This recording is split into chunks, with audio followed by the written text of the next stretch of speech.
PhonePe, Google Pay, Paytm or మరితర UPI apps use చేస్తున్న మీ అందరికి కూడా చాలా ఎక్సైటింగ్ న్యూస్ అండి.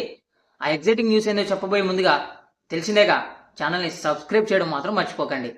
యూజువల్‌గా మనం ఫోన్‌పే నుంచి కానీ, గూగుల్ పే నుంచి కానీ ఎవరికైనా అమౌంట్ సెండ్ చేయాలి అంటే డైలీ 1,00,000 లిమిటే ఉండేది. సో ఇప్పుడు ఫర్ ఎగ్జాంపుల్ మనం ఒక వ్యక్తికి 1,00,000 సెండ్ చేసిన తర్వాత 24 అవర్స్ వెయిట్ చేస్తేనే మళ్ళీ ఇంకొక వ్యక్తికి మనం అమౌంట్ పే చేయగలిగే వాళ్ళం. సో ఇలా హాస్పిటల్స్‌లో బిల్ పే చేయాలనుకునే వాళ్ళకి, స్కూల్స్‌లో, కాలేజెస్‌లో ఫీజ్ పే చేయాలనుకునే వాళ్ళకి చాలా ప్రాబ్లమ్ అవుతుంది. ఎందుకంటే 1,00,000 కంటే ఎక్కువ ఉంటుంది వాళ్ళు పే చేయాల్సింది. లిమిట్ ఏమో 1,00,000 ఉంటుంది.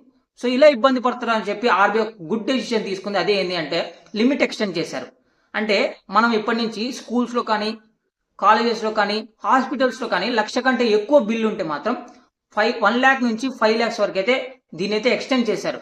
సో కాబట్టి ఇప్పుడు మీరు బిల్స్ పే చేయాలన్నా, స్కూల్స్‌లో, కాలేజెస్‌లో ఫీజ్ పే చేయాలన్నా 5,00,000 వరకు డైరెక్ట్ ఫోన్‌పే నుంచే మీరు అమౌంట్ ట్రాన్స్‌ఫర్ చేయొచ్చు. కాబట్టి ఇది ప్రతి ఒక్కరికి షేర్